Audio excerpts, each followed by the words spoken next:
menguatkan hati kita dan menjadi petunjuk kompas kehidupan dari hari ke hari, membahas masalah, menjawab masalah, dan memberikan jawaban bahwa di dalam Yesus Kristus tidak ada yang mustahil. Segala macam masalah persoalan bisa diselesaikan.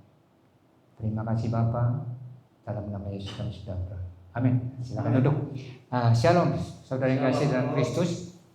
Saya Ginosko beribadah tiap minggu, memberikan pengarahan kepada jemaat lokal, kepada orang-orang yang mendengarkan YouTube ini, bahwa apakah tujuan kita beribadah dan apakah tujuan Tuhan mencipta manusia, saudara yang kasih. Ya, karena bumi, langit dan beserta isinya ini dicipta oleh Tuhan, bukan terjadi secara kebetulan, saudara ya. Banyak berpendapat bahwa langit dan meteor-meteor itu berbenturan, akhirnya terjadilah ciptaan. Kalau menurut Alkitab dicipta, bukan berbenturan dan bukan nongol sendiri gitu. Baik saudara yang kasih dalam Kristus, kita mulai apakah tujuan Tuhan mencipta manusia ya. Yang pertama adalah kita harus tahu tentang penciptaan ya. Di dalam penciptaan itu adalah Kejadian 1 ayat 26 ya. Di situ Tuhan berfirman bahwa manusia diberi kuasa saudara ya, untuk mengelola bumi ini ya, memelihara bumi ini saudara. Itu yang disebut dengan penciptaan ya. Jadi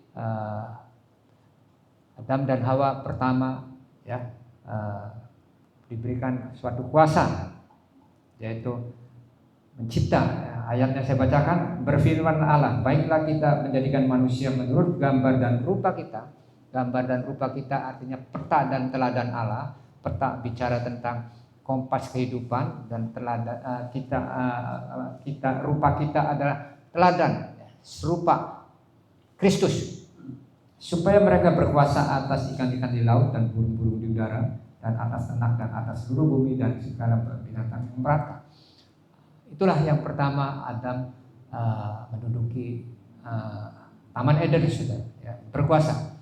Di situ dia mengatur nama-nama binatang, nama-nama tumbuhan, nama-nama segala macam, semua yang ada di Taman Eden itu saudara ya. Yang tahap kedua ya, itu kejatuhan. Nah, jadi pada waktu itu Kejadian 2 ayat 15, Tuhan Allah mengambil manusia itu dan menempatkannya dalam Taman Eden untuk mengusahakan dan memelihara taman itu. Jadi saudara yang kasih dalam Kristus, Adam jatuhnya sebetulnya bukan dari Hawa, dari dirinya sendiri. Ya, dia sudah diberi tugas oleh Tuhan untuk mengusahakan dan memelihara, saudara. Ya, memanage Taman Eden itu. Jadi kalau dia umpamanya berkhidmat, ya, dia bisa melarang ular yang menggoda Hawa itu, saudara. Ya, karena datang seekor ular menggoda Hawa, tapi Adamnya diam saja, ya, tidak bisa menghardik. Itu yang disebut jatuh dalam dosa, tidak bisa menolak dalam dosa, saudara. Ya, jadi akhirnya manusia jatuh dalam dosa. Nah, karena sejak itu manusia terkutuk, saudara ya. Akhirnya turun-temurun punya anak, Kain dan Habil. Kain membunuh adiknya, saudara. Terus ya dihantui dengan dosa turun-temurun. Nah, tapi puji Tuhan, saudara yang kasih dalam Kristus, Tuhan tidak tinggal diam. Akhirnya dia kirim anaknya yang tunggal, yaitu Yesus Kristus, dan dia adalah Tuhan sendiri yang inkarnasi. Dia memberikan penebusan ya. Di dalam 1 Petrus 1 ayat 18 sampai 19, melainkan dengan darah yang mahal, yaitu darah Kristus yang sama seperti darah anak domba yang tak bernoda dan tak bercacat. Kita tahu sekarang bahwa Allah turut bekerja dalam segala sesuatu untuk mendatangkan darah yang tidak bercacat. Nah, itu penebusan. Saudara yang kasih dalam Kristus, kata penebusan ini sebetulnya, saudara, itu membebaskan perbudakan. Jadi perbudakan itu orang yang dikuasai oleh seorang tengkulak membeli budak pada zaman dulu, dan budak itu dikuasai oleh tengkulak, disuruh apa saja mau. Jadi hak asasinya dimatikan. Bagaimana mungkin seseorang hak asasinya dimatikan dibayar dengan amal baik untuk menebus dosa? Enggak bisa, harus dikeluarkan. Ya, saya kasih contoh begini. Pada waktu Abraham Lincoln dilantik jadi presiden, dia adalah satu-satunya presiden yang memperjuangkan tokoh hak asasi manusia. Ya, antara negro dan kulit putih, dia perjuangkan supaya sama. Dia setelah dilantik jadi presiden, berapa hari kemudian dia menyamar masuk ke dalam daerah tengkulak, berjual beli perbudakan. Dia datangin tengkulak itu, ya, dia bilang, "Hai tengkulak, berapa biji dibawa kamu budak?" "Banyak, saya mau beli 2 orang. Ya, saya bayar lunas sekarang." "Oh silakan." Nah, Abraham Lincoln bayar sama tengkulak itu, dibawa 2 budak itu, ditebus saudara, dibawa ke rumahnya, ke istana. Sama Yesus juga begitu. Sejak Adam jatuh dalam dosa, manusia jatuh dalam dosa, dibawa perbudakan, hukum perbudakan, diikat dosa, dikuasai setan, dikuasai dosa yang mengerikan. Enggak bisa ditebus dengan amal baik, ditimbang-timbang amal baiknya tinggi, enggak bisa. Harus ditebus, dihapuskan kuasa kegelapannya itu, dihardik, dilenyapkan sehingga pikirannya merdeka. 2 budak itu dibawa ke istana, merdeka dua-duanya. Lalu Abraham Lincoln, "Makan dulu, silakan. Besok kamu harus ambil keputusan." Yang satu ditanya sama Abraham Lincoln, "Mau ikut aku? Kamu sudah saya bebaskan, sudah saya tebus. Ikut aku. Akan kuberikan kuasa. Dan engkau akan menjadi orang terhormat asal nurut perintahku." Terus dia bilang, "Enggak mau. Saya udah bebas, mendingan saya pulang aja ke kampung halaman saya." "Silakan." Akhirnya pulang. Nah, yang satu lagi, "Kamu sudah saya tebus. Mau ikut aku? Aku beri tugas, aku berikan kuasa sehingga kamu bisa dimuliakan di sana." "Siap Pak Bram, saya ikut sampai meninggal." Itulah saudara yang kasih. Allah memanggil manusia melalui penebusan, yaitu Yesus Kristus. Ya. Barang siapa yang ditebus dan hidupmu tidak akan sia-sia lagi. Yang kamu waris dari nenek moyang itu bukan dengan barang fana, tapi dengan darah Kristus. Jadi kalau saudara nolak, tidak mau ditebus, dosa yang terbesar di dunia itu sudah bukan berzina. Daud berzina dengan Batseba, diampuni. Daud minta Tuhan. Musa membunuh orang Mesir, diampuni. Tetapi begitu orang yang terputus dengan Tuhan hubungannya, dosanya besar. Karena dia tidak mau ditebus. Dia tidak mau percaya darah Kristus menebus seseorang, mensucikan dari merah seperti salju, dari merah seperti warna merah menjadi putih seperti salju. Itulah. Nah, setelah ditebus kita nggak boleh berhenti di sini, saudara. Ya, kita sudah merdeka, sudah apa? Ini yang terakhir adalah kemuliaan. Memuliakan Tuhan, maka saudara akan dimuliakan. Di dalam Roma 28 ayat 29. Kita tahu sekarang bahwa Allah turut bekerja dalam segala sesuatu untuk mendatangkan kebaikan bagi mereka yang mengasihi Dia, saudara. Kita sudah ditebus, ya. Kita harus mengasihi Dia, yaitu bagi mereka yang terpanggil sesuai dengan rencana Allah. Tujuan Allah mencipta manusia itu, saudara, dikembalikan lagi gambar serupa Kristus. Ya, di dalam Roma 28 ayat 9. Semua orang yang dipilihnya dari semula, mereka juga ditentukannya dari semula untuk menjadi serupa dengan gambaran anaknya, Yesus Kristus, supaya ia anaknya itu menjadi yang sulung di antara banyak saudara. Saudara ingin hidup dimuliakan, saudara, satu-satunya adalah saudara harus menjadi serupa Kristus. Apa itu? Mau gak mau, saudara, yang pertama, taat perintah Tuhan, melakukan kehendak Tuhan. Ya. yaitu di dalam Matius 16 ayat 18. Yesus berkata, Petrus, di atas batu karang ini akan aku bangun jemaatku. Ya, di dalam bahasa lainnya Alkitab yang baru, gerejaku, alam maut tidak dapat menguasai. Bicara gereja adalah bicara eklesia, bicara keluar, saudara.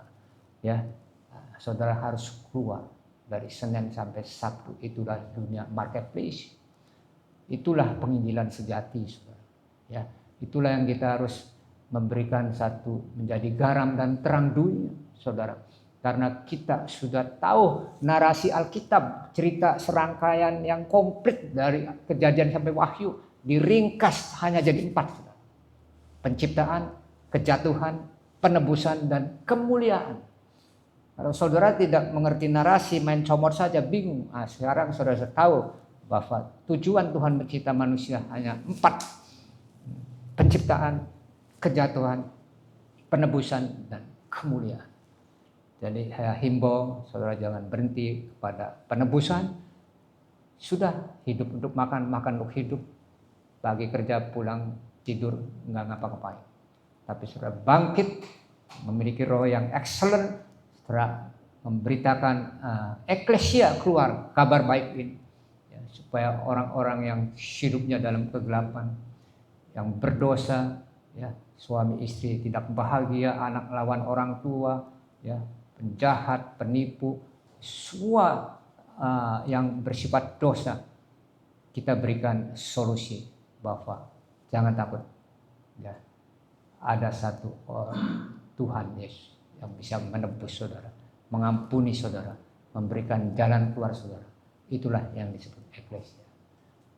Bapak Ibu sering kasih dalam Kristus, bagi pendengar yang di YouTube mau bergabung dengan kita, silakan hubungi kami 081293467111. Kami akan memberikan solusi, ya, kami akan memberikan jalan keluar, dan bahkan kami akan mengkonselingin saudara, ya, dari tidak bisa apa-apa saudara menjadi excellent seperti pahlawan-pahlawan di dalam Alkitab, Daniel, Daud, ya, semuanya itu bersifat excellent. Akhir kata kami mengucapkan terima kasih, Tuhan Yesus memberkati. Amin. Haleluya.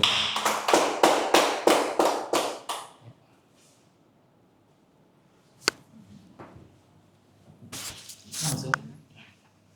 Ya. Pasangin. Ya, nanti kan disetel ya. Ya.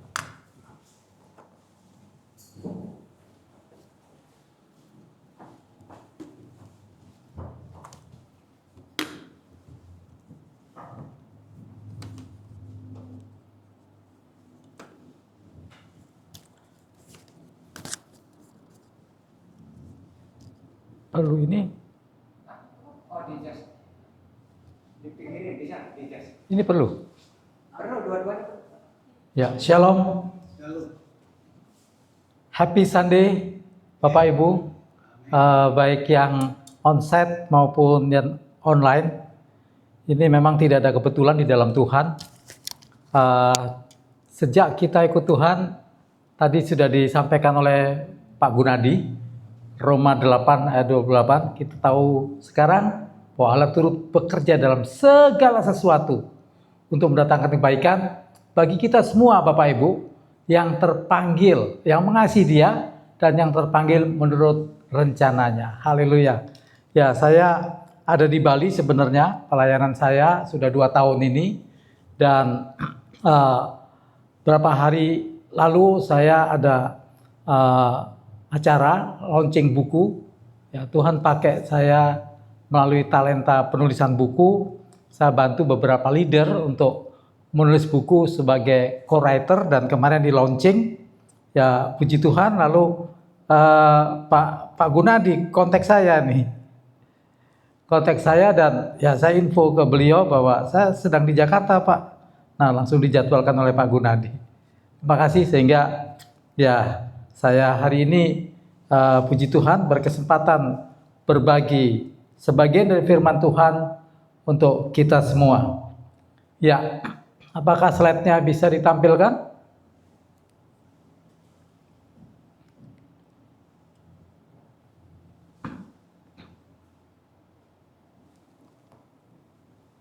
Kita tunggu sebentar untuk slide-nya ditampilkan.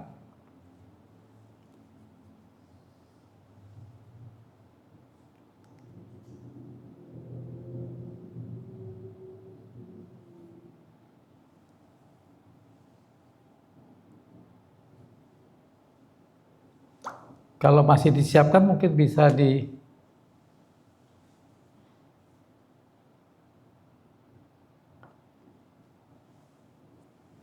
Haleluya.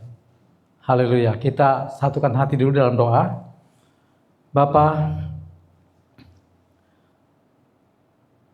kami datang kepadamu minggu pagi ini untuk kami mendengar sebagian dari firman-Mu. Bapa, siapkan hati setiap kami, bila kami boleh mengalami kehausan Tuhan, kerinduan akan firman-Mu, akan kebenaran-Mu. Karena firman-Mu berkata, barang siapa haus akan dipuaskan. Bila lewat kehausan akan firman-Mu, kami hari ini, Bapa, dalam nama Tuhan Yesus, boleh mengalami lawatan-Mu. Firman-Mu adalah pelita bagi kaki kami dan terang bagi jalan-jalan kami. Dan Kau juga mengatakan, firman-Mu mengatakan bahwa setiap orang yang merenungkan firman Tuhan siang dan malam, ia akan seperti pohon yang ditanam di tepi aliran air, yang tidak pernah layu daunnya, dan berbuah pada musimnya. Apa saja yang diperbuatnya berhasil. Tuhan, biarlah lewat lawatan firman-Mu hari ini, pagi ini, setiap kami mengalami berkat-berkat-Mu, pertolongan-Mu. Kami mengalami juga Tuhan, apa yang memang Engkau siapkan untuk kami mengalami musim yang baru dalam kehidupan perjalanan iman kami. Di dalam nama Tuhan Yesus, kami alaskan doa kami. Haleluya. Amin. Ya, hari ini saya mau membagikan tentang memasuki musim baru bersama Tuhan. Nah, sekarang ini kita sudah masuk bulan keempat, betul Bapak Ibu? Bulan keempat pun sudah mau selesai. Setelah bulan keempat kita masuk bulan kelima. Nah, pertanyaan nih Bapak Ibu untuk kita semua ya. Sebelum saya lanjut ke slide berikutnya, coba kita renungkan sejenak.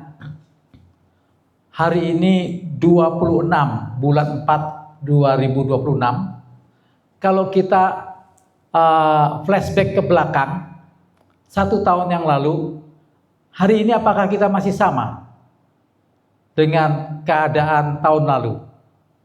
Halo, boleh kita cek ya. Apakah kita mengalami hal-hal baru, musim baru bersama Tuhan, ataukah kayaknya saya nggak beda-beda jauh, beda tipis. Kayak filmnya Ernest ya, katanya agak lain, bukan lain sama sekali. Tapi hari ini kita mau sama-sama mengalami musim baru bersama Tuhan. Mau Bapak Ibu? Siap ya? Oke. Nah, sebelum kita memasuki musim baru bersama Tuhan, slide berikutnya, ya ini coba kita lihat bagaimana perjalanan hidup kita. Ini situasi yang kita hadapi sehari-hari Bapak Ibu. Ada maju, ada mundur, ada jalan di tempat, ada maju mundur, ada keluar masuk, ada keluar masuk, keluar lagi. Nah, yang mana ya? Kira-kira kita sekarang masuk yang mana nih? Apakah ada kemajuan dalam hidup kita atau ada kemunduran? Lalu, ataukah kita jalan di tempat, gak kemana-mana? Ataukah kita maju mundur?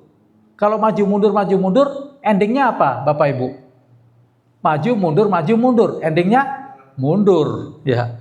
Kalau keluar masuk, endingnya masuk. Tapi kalau keluar masuk, endingnya keluar. Nah, ini mulai kita evaluasi bahwa ketika kita masuk dalam musim baru bersama Tuhan, biarlah kita mengalami yang namanya yang warna biru ini ya. Kita mau mengalami maju.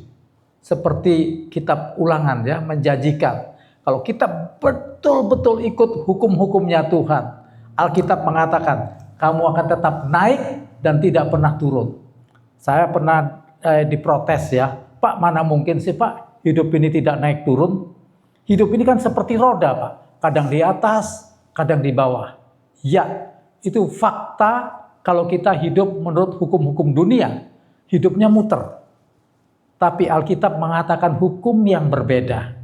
Nah, maukah kita ikut hukum kerajaan Allah atau hukum kerajaan dunia? Hukum kerajaan Allah mengatakan kamu akan tetap naik dan tidak pernah turun. Kalau saya Alkitab bilang gitu, saya bilang amin. Begitu saya. Tapi kalau orang ragu-ragu, iya, tapi kenyataannya saya iya.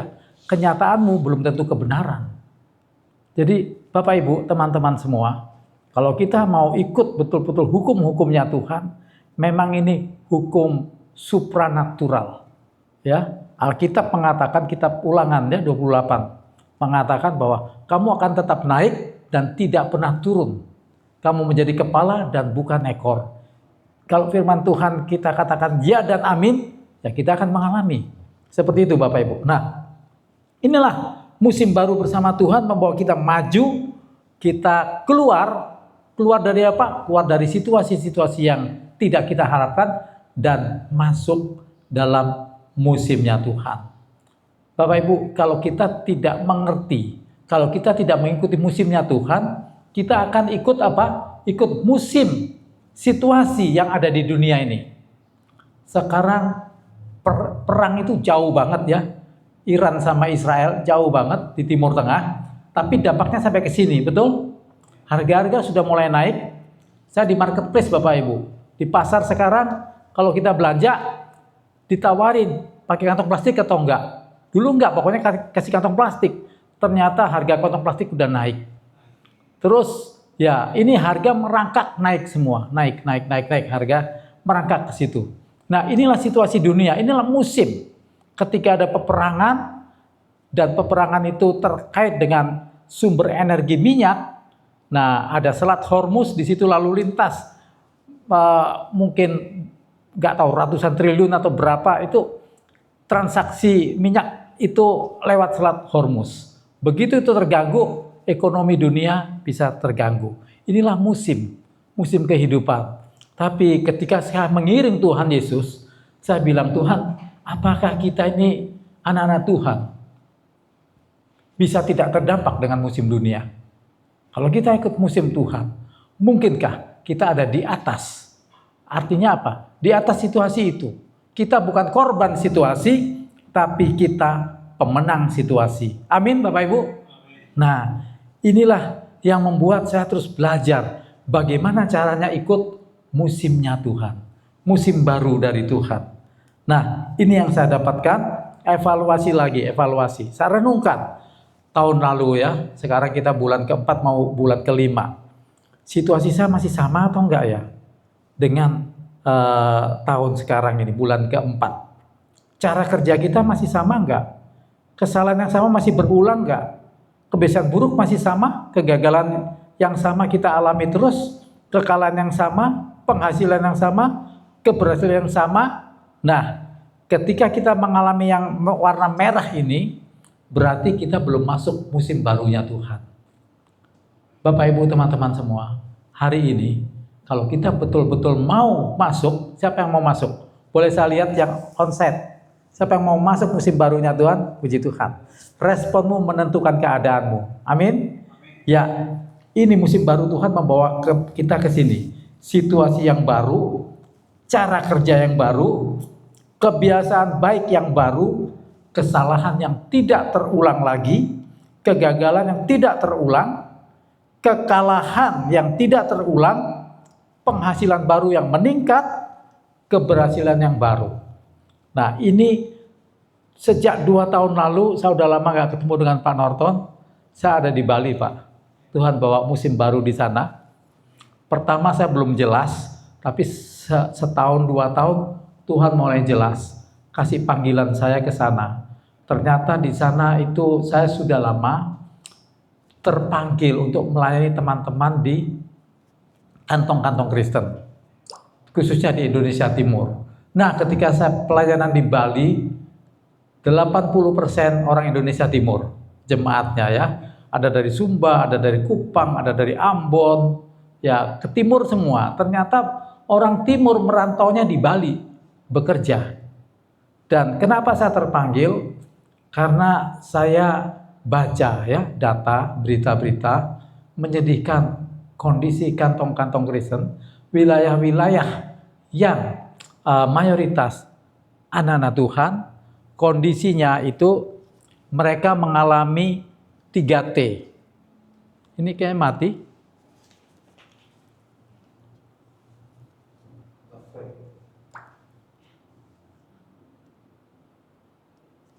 Iya.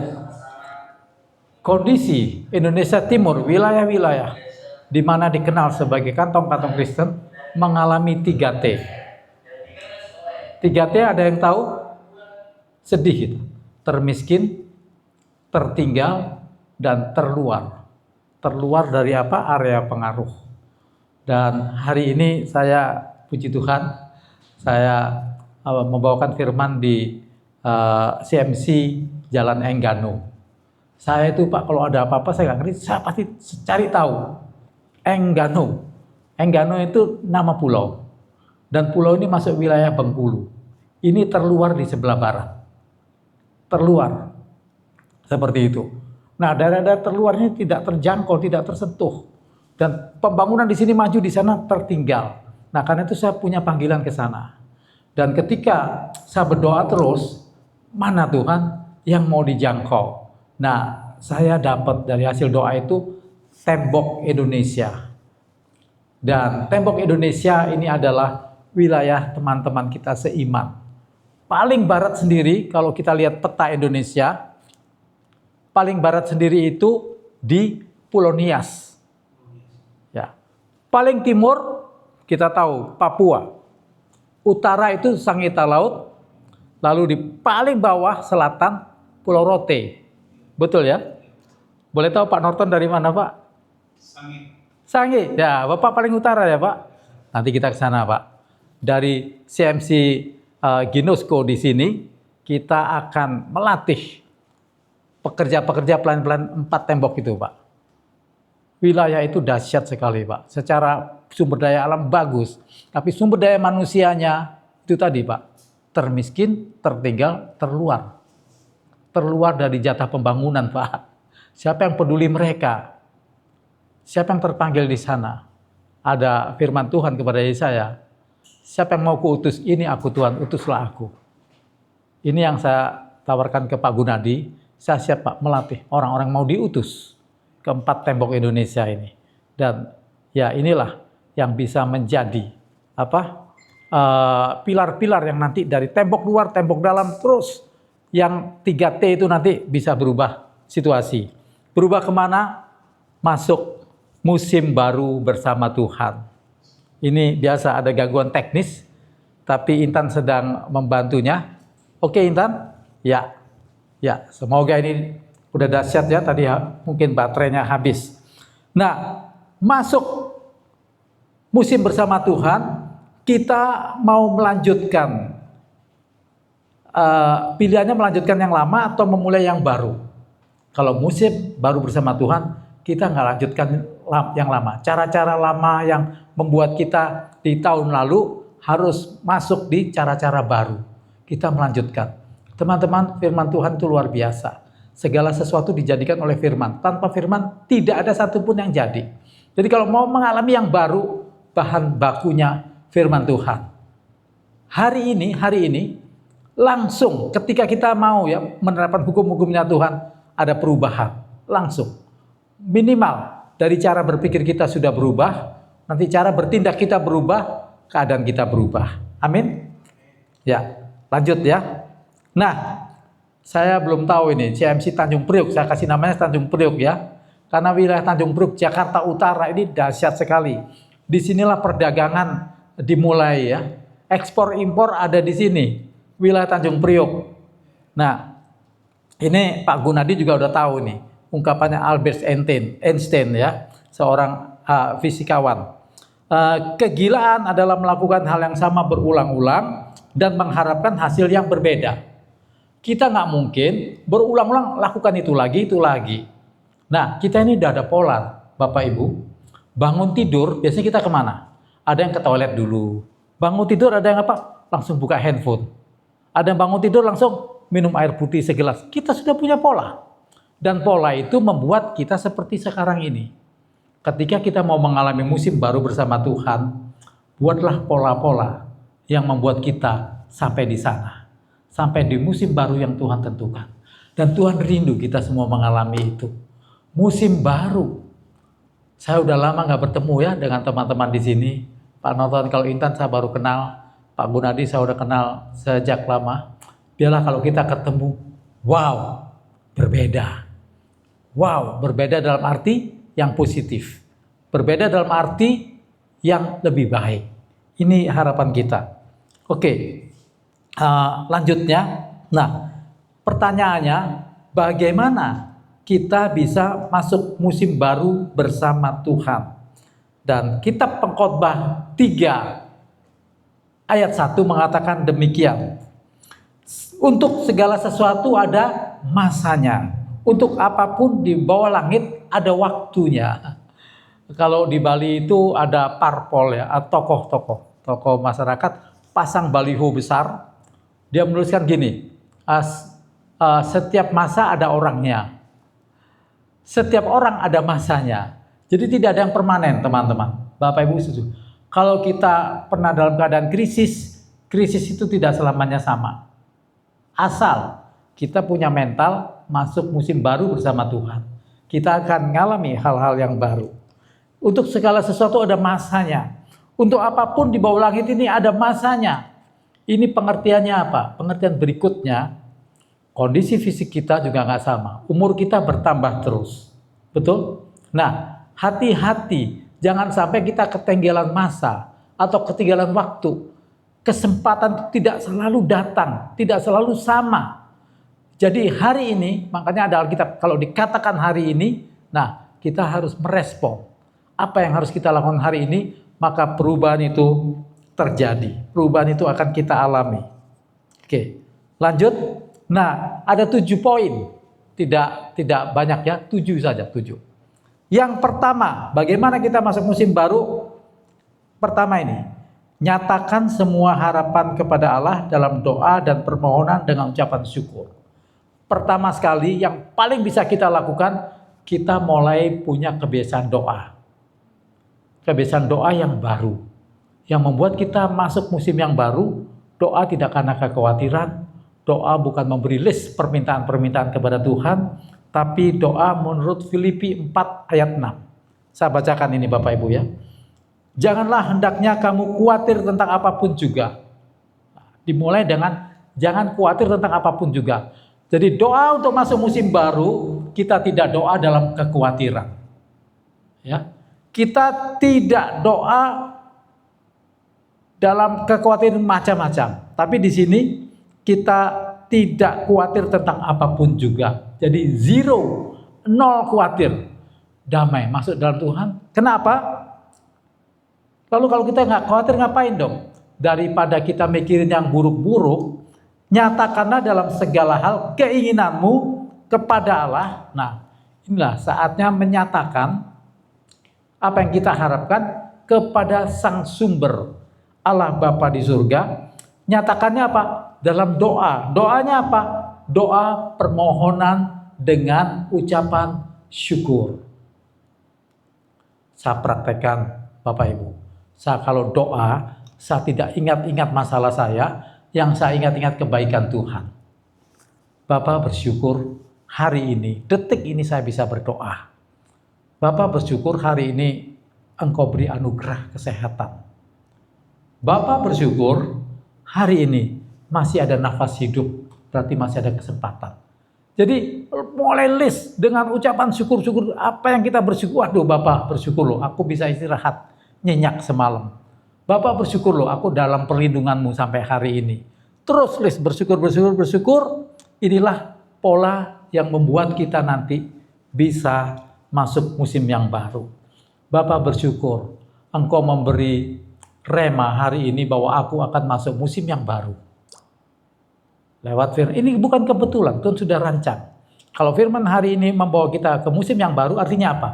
Tuhan sedang merencanakan. Kita semua yang onsite maupun yang online, Tuhan ingin kita masuk musim yang baru. Amin? Ya. Oke, kita lanjut ya. Nah, yang kedua, yang tadi mulai kebiasaan berdoa dengan ucapan syukur tanpa kekhawatiran. Yang kedua, percaya kepada pemeliharaan yang baru dari Tuhan. Nah, kasih Tuhan selalu baru, ada ayatnya kan? Ada lagunya juga. Selalu baru setiap hari, baru setiap hari. Yaitu kasih Tuhan tak berkesudahan. Seperti itu, selalu baru setiap hari. Dan ini yang perlu kita terima, kebenaran ini. Karena itu dikatakan, serahkanlah khawatirmu kepada Tuhan, maka Ia akan memelihara engkau, tidak untuk selama-lamanya, dibiarkannya orang benar itu goyah. Kadang-kadang kita goyah, tapi gak selama-lamanya. Kenapa? Kalau tidak selama-lamanya, berarti ada sesuatu yang baru-baru ingin Tuhan nyatakan kepada kita. Nah, karena itu kita percaya, berserah penuh. Berserah penuh. Ada lagunya semua, ada lagu-lagu itu bisa kita nyanyikan dalam doa-doa kita pribadi bersama Tuhan. Ya, yang ketiga. Nah, yang ketiga, kalau kita bergerak ke masa depan, jangan memori kita full masa lalu. Memori kita, aku dulu begini. Ya, itu dulu. Hari ini berbeda. Karena itu Alkitab mengatakan, ini ada di Yesaya 43 ayat 18-21. Saya bacakan untuk kita semua firman-Nya. Janganlah ingat-ingat hal-hal yang dahulu, dan janganlah perhatikan hal-hal yang dari zaman purbakala. Lihat, aku hendak membuat sesuatu yang baru, yang sekarang sudah tumbuh. Belumkah kamu mengetahuinya? Nah, penting sekali. Ketika Tuhan mengatakan, jangan ingat-ingat yang dahulu, ya, jangan perhatikan yang zaman purbakala, lihat. Begitu ngomong lihat langsung. Dengan mata iman kita. Karena iman adalah dasar segala sesuatu yang kita harapkan, bukti dari yang tidak kita lihat. Dengan mata iman. Membuat sesuatu yang baru yang sekarang sudah tumbuh. Saya renungkan. Bapak, Ibu, teman-teman, coba renungkan. Apa yang sudah Tuhan tumbuhkan hari ini dalam hidup kita. Hari ini, 1, 2 hari ini, 3 hari ini. Karena itu saya suka kadang-kadang sedih. Kalau dengar kesaksian orang saya seringkali mendengar kesaksian dari seseorang. Orang itu menyaksikan yang dulu-dulu yang sudah pernah disaksikan. Kesaksian tahun 2000, tahun 1900, dan lain sebagainya. Yang dulu-dulu, berarti apa? Itu artinya tidak mengalami hal-hal baru bersama Tuhan. Tapi kalau kita diundang bersaksi, saksikanlah hal-hal yang sedang Tuhan tumbuhkan dalam kehidupan kita. Ya, ayat selanjutnya mengatakan begini. Ya, aku hendak membuat jalan di padang gurun dan sungai-sungai di padang belantara. Binatang hutan akan memuliakan aku, serigala dan burung unta, sebab aku telah membuat air memancar di padang gurun dan sungai-sungai di padang belantara, untuk memberi minum umat pilihanku, dan umat yang telah kubentuk bagiku akan memberitakan kemasyuranku. Saya doanya gini, Tuhan, aku mau memasyurkan kau. Tuhan, aku mau jadi saksi, mempermuliakan namamu. Tapi kalau aku terpuruk terus, bagaimana aku bisa mempermuliakan? Tuhan, bila ini terjadi Tuhan, Engkau membuat jalan di padang gurun. Dan Engkau membuat sungai-sungai di padang belantara. Artinya apa? Tidak ada yang mustahil bagi Tuhan. Alkitab kalau menulis itu, bahasa kadang-kadang puitis. Di padang gurun ada sungai. Tidak bilang di Tanjung Priok ada sungai, itu mah gampang. Tapi di padang gurun Tuhan bisa buat sungai. Di padang gurun itu gak ada jalan, semua pasir semua, tapi Tuhan bisa buat jalan. Seperti lagunya Don Moon. God will make a way where there seems to be no way. Ketika kelihatan gak ada jalan, Tuhan sanggup membuat jalan. Inilah musim baru yang disediakan Tuhan bagi kita. Karena kita umat pilihannya, Tuhan membentuk. Ada lagu juga. Sekarang ku memujimu, Allah yang setia, yang tak pernah meninggalkan perbuatan tangannya, Tuhan sudah buat kita. Kalau kita mau, Dia tidak tinggalkan kita. Tuhan tidak membuat kita setengah jadi. Tuhan tidak membiarkan kita prosesnya berhenti di tengah jalan. Tuhan mau kita berproses sampai mengalami puncaknya. Dia yang setia, tidak pernah meninggalkan kita sebagai buatan tangannya. Tadi Pak Gun sudah cerita ya, kita diciptakan segambar dan serupa dengan Allah. Sejak kita kejadian di penciptaan, saya juga gitu, Tuhan, Kau kan menciptakan saya Tuhan. Pasti Tuhan punya rancangan yang indah. Tuhan, Engkau tidak pernah meninggalkan perbuatan tanganmu. Engkau sudah menebus dengan darah yang mahal. Pasti ada rencana Tuhan. Ini yang kita terima. Untuk masuk musim baru bersama Tuhan. Kita bukan orang biasa di tangan Tuhan. Kita biji matanya Allah. Kita bukan orang biasa di hadapan Tuhan. Kita, Efesus 2 mengatakan, sebab kita ini buatan Allah. Diciptakan dalam Kristus Yesus. Untuk melakukan pekerjaan baik. Jadi kita sudah ada di dalam kita ini fitur-fitur untuk melakukan pekerjaan baik. Sehingga kalau kita paham itu, kita nggak bisa melakukan pekerjaan buruk. Kenapa? Karena kita dirancang untuk pekerjaan baik. Seperti itu, Bapak Ibu. Masuki musim baru ya. Ayo kita masuk musim baru. Yang keempat, ya, melepaskan manusia lama, memakai manusia baru. Nah, ini penting sekali. Karena kalau kita nggak memakai manusia baru, kita nggak mungkin mengalami musim baru bersama Tuhan. Apa itu melepaskan manusia lama yang merah-merah itu? Yaitu bahwa kamu berhubung dengan kehidupan kamu yang dahulu, harus menanggalkan manusia lama yang menemui kebinasaan oleh nafsunya. Manusia lama kita, manusia yang digerakkan oleh nafsu, oleh hawa nafsu. Manusia baru, manusia yang dipimpin oleh Roh Allah. Ini yang membedakan. Jadi kita kalau menanggalkan manusia lama dengan kebiasaan oleh nafsunya yang menyesatkan, supaya apa? Supaya kita dibaharui di dalam roh dan pikiran. Jadi kita sudah bukan manusia dikendalikan nafsu lagi. Nah, saya dapat rema betul tentang ayat-ayat seperti ini. Tentang manusia lama, manusia baru, tentang kedagingan, tentang roh. Nah, tentang bagaimana kita diperbaharui masuk dalam roh dan pikiran kita. Semua ada di pikiran dan itu didahului dengan roh. Ketika roh kita sudah diperbaharui, pikiran kita diperbaharui, itu luar biasa. Level kita sudah naik level. Kenapa? Pikiranku dikontrol oleh rohku. Bukan hidupku dikontrol oleh pikiranku dikontrol oleh nafsuku. Hati-hati urutannya. Bila roh yang menguasai kita, sebab Alkitab mengatakan, setiap orang yang dipimpin oleh Roh Allah, dialah anak-anak Allah. Biarlah kendali hidupmu dikendalikan oleh Roh Tuhan. Sehingga pikiranmu tidak stres lagi, karena apa? Roh Tuhan yang mengendalikannya. Inilah manusia baru. Dan mengenakan manusia baru yang telah diciptakan menurut kehendak Allah. Pahami betul bagaimana Tuhan merancang kita, Tuhan menciptakan kita, ikuti polanya. Jadi ini sudah ada buku manual ya, bagaimana Tuhan menciptakan kita, ikuti itu. Di dalam kebenaran dan kekudusan yang sesungguhnya, bukan kamuflase, bukan kekudusan yang palsu. Oke, jadi manusia lama menuju manusia baru ini ada 5 poin ya, itu yang A. Yang B, kalau tadi menanggalkan, ini ada yang kita buang. Teman-teman, ada nggak kita buang-buang barang ya waktu masuk tahun baru? Wah, ini barang ini udah jadi rong, kita buang-buang. Nah, mau masuk musim yang baru bersama Tuhan, harus ada yang kita buang. Setuju? Buang ya. Kalau lagu sekolah minggu, buang ke laut katanya, begitu ya. Buanglah dusta. Diganti dengan berkata benar. Karena kita adalah sesama anggota. Apabila kamu menjadi marah, jangan kamu berbuat dosa. Marah nggak apa-apa, tapi jangan sampai berbuat dosa.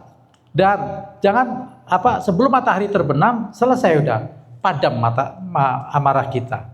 Oke. Yang keempat, C. Nah, tadi yang pertama menanggalkan manusia lama, menggunakan manusia baru. Semua kebiasaan lama ditanggalkan.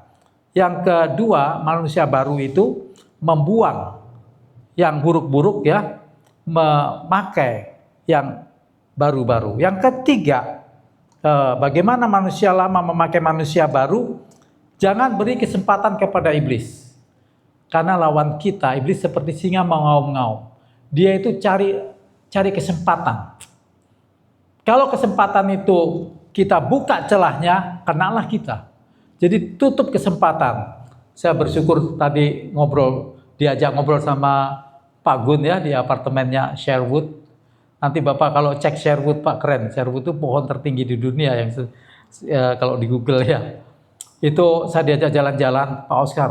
Kalau kita itu nggak pilih ya, kalau kita nggak pilih lingkungan kita, pergaulan kita, kesempatan ya seusianya Pak Gun dengan kemapanan begitu, itu ada banyak hal yang bisa menjatuhkan kita. Pola hidup di kota metropolitan. Wow, kesempatannya serem-serem ya Pak ya. Kalau kita tidak menjaga, artinya apa? Berarti kita memberi kesempatan kepada iblis. Untuk kita masuk musim baru, jangan beri kesempatan kepada iblis. Pak Gun bilang, saya mengisi hidup saya full pelayanan. Betul ya Pak ya? Jadi nggak ada kesempatan lagi, mikir yang aneh-aneh, nggak ada. Karena sekarang kesempatan itu tidak jauh-jauh teman-teman. Kesempatan itu ada di genggaman kita. Begitu klik, wah, nonton macam-macam ada semua di sini. Ya, nah jangan beri kesempatan. Ya, pertama menanggalkan manusia lama, yang kedua membuang yang lama-lama yang tidak berguna, yang ketiga jangan beri kesempatan kepada iblis. Orang yang mencuri jangan ia mencuri lagi, tetapi baiklah ia bekerja keras dan melakukan pekerjaan yang baik. Efesus 2 ayat 10, kita diciptakan untuk melakukan pekerjaan yang baik dengan tangannya sendiri supaya ia dapat membagikan sesuatu kepada orang berkekurangan. Nah teman-teman, Bapak Ibu sering ya pola dunia bekerja cari makan, bekerja cari duit, semua begitu. Kita anak Tuhan gak seperti itu. Kita bekerja keras, melakukan pekerjaan baik untuk apa? Supaya bisa membagikan, supaya bisa jadi berkat. Wih, saya terapkan ini bahagia betul. Karena Alkitab mengatakan terlebih bahagia memberi daripada menerima. Jadi kita bekerja, uang itu bukan kita cari untuk kita puasin hawa nafsu, tapi untuk hidup kita jadi berkat. Itu kebahagiaan yang Tuhan siapkan, itulah musim baru yang akan kita alami ketika kita melakukannya. Oke, selanjutnya, nah perkataan ya tadi pikiran, sekarang perkataan. Hati-hati. Dikatakan di sini jangan ada perkataan kotor keluar dari mulutmu, tetapi pakailah perkataan yang baik untuk membangun di mana perlu, supaya mereka yang mendengarnya beroleh kasih karunia, dan janganlah kamu mendukakan Roh Kudus Allah yang telah memeteraikan kamu menjelang hari penyelamatan. Teman-teman, ayat ini luar biasa loh, Bapak Ibu. Kita itu sudah disegel. Disegel artinya apa? Dilindungi, ada pelindungnya, ada proteksinya kita itu. Disegel oleh apa? Meterai. Roh Kudus itu segel sehingga kita itu terus dikuduskan sampai pada hari penyelamatan.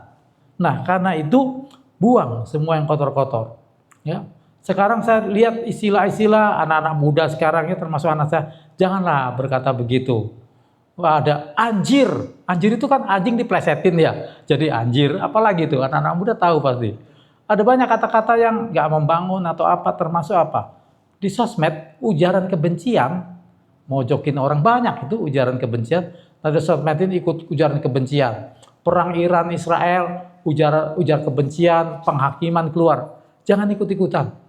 Kalau saya ditanya gimana? Perang, gak ada baiknya perang. Jadi gimana? Kita berdoa. Bapa, aku ikut Tuhan Yesus Sang Raja Damai. Lawat orang-orang yang berperang untuk mereka menjadi pembawa damai. Begitu, lebih apa? Lebih positif, lebih produktif dibanding kita ikut isu-isu politik, mengutuk sana, mengutuk sini dan sebagainya. Gak ada manfaatnya. Masuk musim baru, doakan yang berperang. Doakan mereka menjadi juru damai. Apalagi kalau orang itu membawa nama Tuhan ya, malu-maluin bawa nama Tuhan tapi perang. Mengerikan ya. Oke. Yang keempat, ini terakhir penjelasan manusia lama menjadi manusia baru. Yaitu apa? Ini buang-buang lagi ini ya. Dikatakan segala kepahitan, kegeraman, kemarahan, pertikaian, dan fitnah hendaklah dibuang dari antara kamu, demikian pula kejahatan. Nah, stok fitnah, stok pertikaian, stok kemarahan, stok kegeraman habis. Biar itu kosong. Nanti inventorinya ganti baru lagi ya.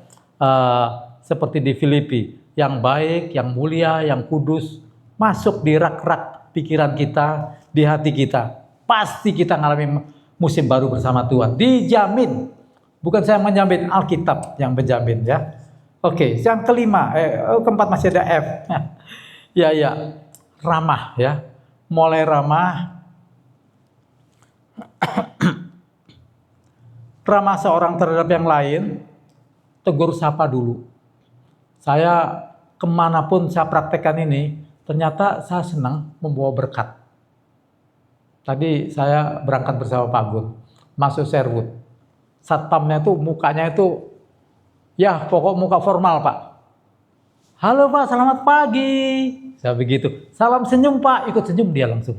Kenapa? Ya ini ramah. Mulai dulu sapa aja. Mungkin dia stres, mungkin dia kepikiran tagihan-tagihan belum dibayar. Nah, kita lakukan itu, ramah terhadap yang lain, apapun. Di Indomaret atau semua, ya, kemanapun kita. Halo, selamat pagi. Satpam, tegur ya. Saya kalau dulu di Jakarta tinggal di Harapan Indah, lewat satpam, saya buka kaca mobil pasti. Pak, selamat malam Pak.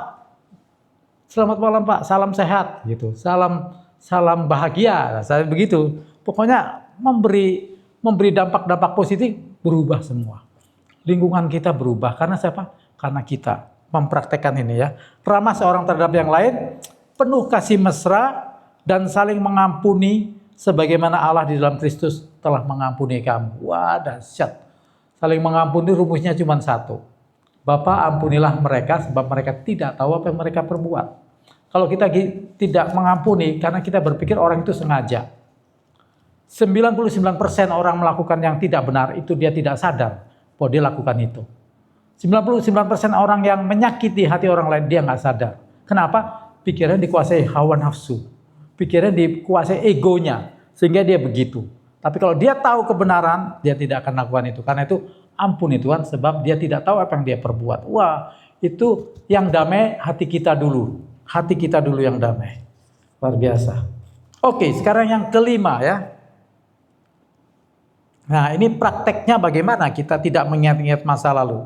Nah, kalau nyetir mobil juga jangan kebanyakan lihat spion ke belakang ya. Tetapi Yesus berkata, setiap orang siap untuk membajak tetapi menoleh ke belakang tidak layak untuk kerajaan Allah. Haleluya. Saya bilang Pak Gun, ini saya sudah kasih proposal dari Pak Gun untuk satu terobosan baru gereja perjanjian baru. Nah, kalau itu saya siap Pak. Langsung mengarah ke depan, tujuan yang mau dicapai apa, fokusnya ke sana. Nah, pertanyaannya, Bapak Ibu teman-teman, punyakah kita rencana masa depan di tahun 2026? Apa yang mau kita capai? Kalau belum, mulai doa, mulai minta Tuhan, apa yang kau kehendaki itu saya lakukan. Musim baru bersama Tuhan, mulai doakan sampai kita punya. Itulah menjadi tujuan kita. Kalau Rasul Paulus mengatakan begini ya, aku melupakan, ini di Filipi 3 ayat 13 dan 14. Aku melupakan apa yang telah di belakangku dan mengarahkan diri kepada apa yang di hadapanku. Dan berlari-lari kepada apa? Tujuan untuk memperoleh hadiah. Hadiahnya itu apa? Panggilan surgawi. Jadikan panggilan surgawi dari Tuhan itu sebagai hadiah. Sebagai sasaran yang mau kita capai. Talenta apa? Pak Noton punya karunia untuk di bidang musik ya dan suara. Intan tadi juga pegang multimedia, punya skill, punya kemampuan. Nah, fokus itu Tuhan, dari kemampuan ini apa? Ciptakan nilai termahal. Ciptakan nilai termahal dan termulia dari profesi kita, Pak. Nah, saya bilang Pak Gunadi, Pak, saya ada pelatihannya nih, Pak. Kalau Bapak mau, setiap orang bisa menciptakan nilai termahal dari profesinya, dari pekerjaannya, dari bisnisnya. Setiap kita itu punya versi termahal. Jadi jangan terjebak dengan paham-paham yang keliru ya. Be yourself. Be yourself itu kelihatannya benar, tapi nggak benar. Be the best version of yourself. Pilih yang mana? Jadilah dirimu sendiri atau jadilah versi terbaik dari dirimu? Yang pilih yang mana? Versi terbaik. Semua kita ada versi terbaik. Dan ini kebenarannya. Kalau kita menemukan versi terbaik kita bukan lagi orang murahan, kita orang mahal. Ya. Kalau saya udah pensiun. Ketika saya menemukan ini, ternyata ya, gak jauh-jauh dari talenta yang Tuhan kasih, kita punya nilai yang tinggi, posisi tawar yang tinggi. Ketika kita mengetahui bahwa ada panggilan Tuhan untuk kita, ada versi terbaik Tuhan untuk kita semua. Oke. Yang keenam, melanjutkan perjalanan dan pertumbuhan rohani. Nah, di sini dikatakan ya di Efesus 4, perjalanan rohani kita harus membawa kepada pertumbuhan. Jadi dikatakan sampai mana? Sampai kita semua telah mencapai kesatuan iman dan pengetahuan yang benar tentang anak Allah, kedewasaan penuh. Jadi imannya kesatuan, kedewasaannya penuh, dan tingkat pertumbuhan yang sesuai dengan kepenuhan Kristus. Sehingga kita bukan lagi anak-anak, gak ada lagi kita diombang-ambingkan oleh rupa-rupa agen pengajaran, oleh permainan palsu manusia dalam kelicikan mereka yang menyesatkan. Tetapi dengan teguh berpegang kepada kebenaran, di dalam kasih kita bertumbuh ke dalam segala hal ke arah Kristus yang adalah kepala. Nah, jadi kita tahu sasaran kita itu siapa? Model kita siapa? Ke arah Kristus. Itulah sasaran kita. Kepenuhan Kristus.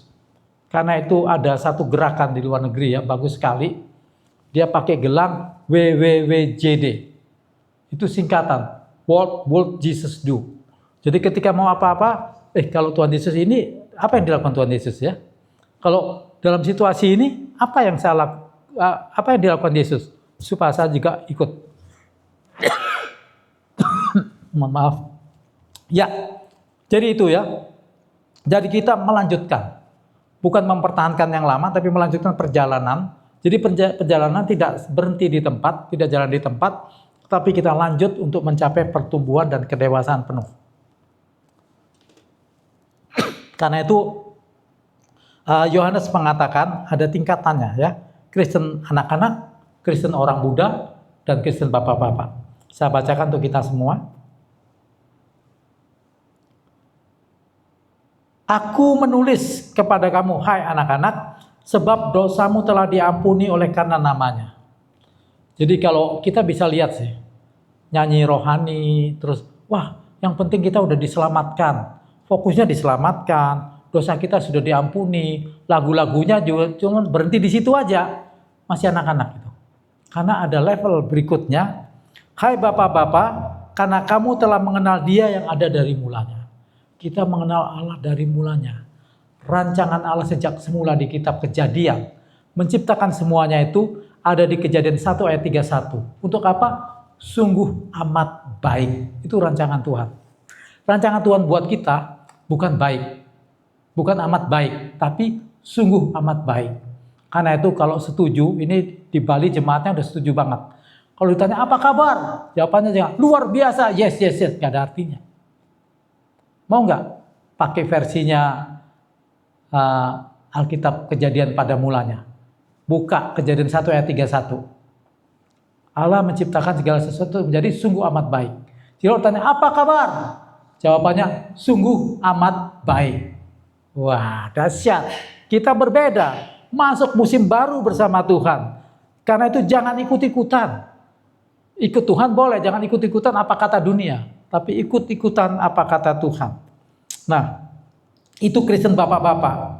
Lalu aku menulis kepada kamu, hai orang-orang muda, karena kamu telah mengalahkan yang jahat. Nah, Kristen orang muda itu gak jadi korban terus. Dia menang. Kenapa? Bisa menggunakan firman untuk melawan iblis. Itu orang muda. Tapi kalau kita gagal terus, jadi korban terus, masih anak-anak. Memang dosa kita sudah diampuni, tapi kita belum level pemenang. Masih level anak-anak.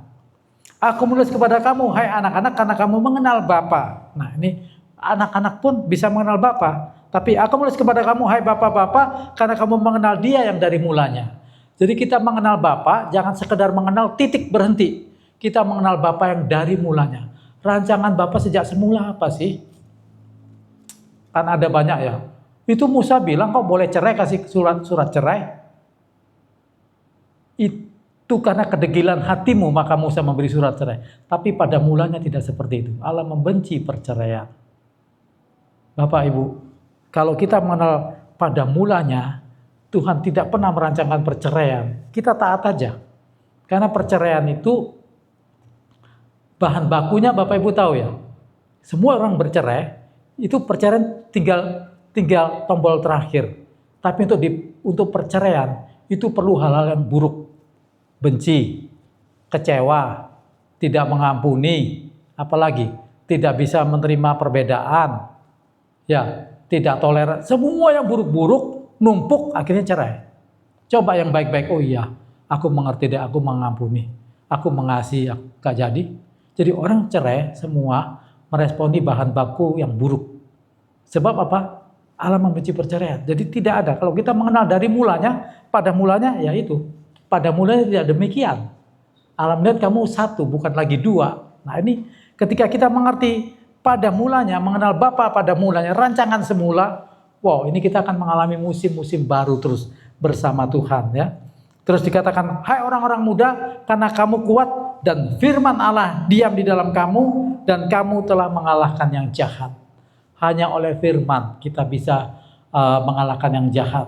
Karena itu kalau kita nggak punya stok renungan firman, jangan bermimpi kita bisa menang mengalahkan kejahatan. Kita nggak bisa kuat. Kita tidak sekuat yang kita kira. Kekuatan kita hanya ada di firman Tuhan. Yang dikatakan pedang roh. Pakailah selengkap senjata rohani. Sehingga kita bisa menang. Firman Allah itu seperti pedang roh. Yesus waktu dicobain 3 kali, iblis pakai firman. Kalau kamu anak Allah jatuhkan. Enggak. Ada pula tertulis jangan mencobai Tuhan Allahmu. Kamu kan lapar.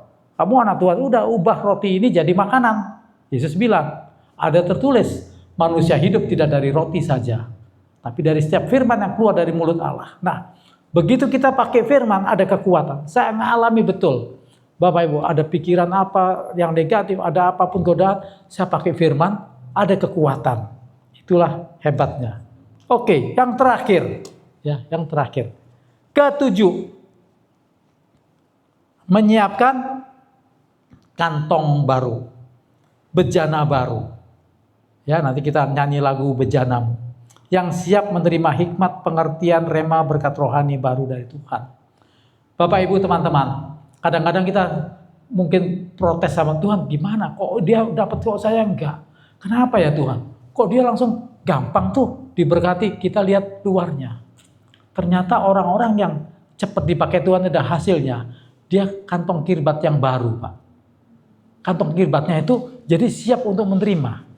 Tuhan sudah mau kasih, wah kalau aku kasih ini anggur baru, kantongnya lama, pecah kantongnya, kebuang.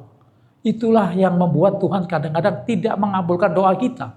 Karena kita belum jadi wadah atau jadi berkat, jadi kantong kirbat yang baru. Bapak Ibu, yang terakhir nomor 7. Jadilah bejana yang baru buat Tuhan. Untuk rancangan-rancangan baru dinyatakan kepada kita. Untuk musim yang baru dinyatakan kepada kita. Saya undang Pak Noton pemain musik. Kita mau sama-sama naikkan pujian Bejanamu menjadi doa kita. Haleluya. Mengiringmu seumur hidupku, masuk dalam rencanamu Bapa. Pikiranku, kehendakku,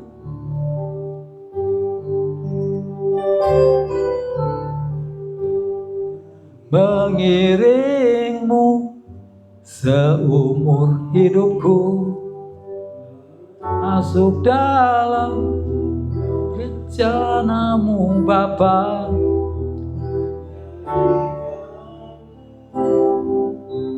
Kehendakku ku serahkan padamu, harapanku hanya di dalam-Mu.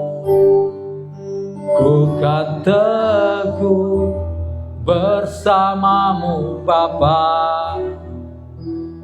jadikanku bejana-Mu untuk kemuliaan-Mu. Ini doa kami Bapa. Kami mau mengiring-Mu Tuhan, ikut kehendak dan rencana-Mu. Pikiran kami, kehendak kami serahkan. Biarlah datang kerajaan-Mu dan kehendak-Mu yang jadi atas hidup setiap kami. Jadikan kami bejana-Mu Tuhan, untuk Kau berkarya. Hidup kami bukannya kami lagi, melainkan Engkau yang hidup di dalam kami Tuhan. Sehingga Tuhan, kuasa-Mu, kasih-Mu, kebenaran-Mu yang bekerja dalam kami, untuk kami masuk dalam musim yang baru Tuhan, meresponi panggilan-Mu. Kami bukan sekedar aktivitas, rutinitas hari-hari kami, tapi hari demi hari kami boleh mempermuliakan nama-Mu. Hari demi hari kami boleh Tuhan menggenapi kehendak dan rencana-Mu. Setiap kita yang mau dipakai Tuhan menjadi bejana yang baru, masuk musim yang baru bersama Tuhan. Sama-sama kita katakan amin.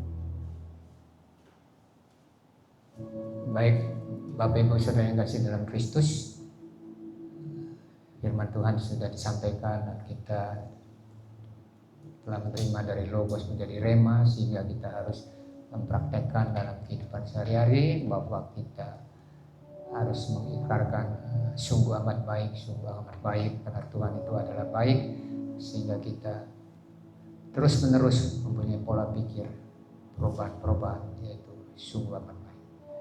Mari kita tutup ibadah kita, mari kita berdoa. Terima kasih Bapa dalam surga atas kebenaran firman Tuhan, sehingga kita bisa menikmati dan menyerap dan membagikan, menjadikan transformasi bagi kota ini supaya menjadi berkat bagi sesama. Sekarang angkat kedua tangan kita, pulanglah dengan berkat Allah Bapa, kasih karunia Tuhan Yesus Kristus, persekutuan dengan Roh Kudus, mulai sekarang sampai Maranatha. Semua katakan amin. Bisa diedit ya?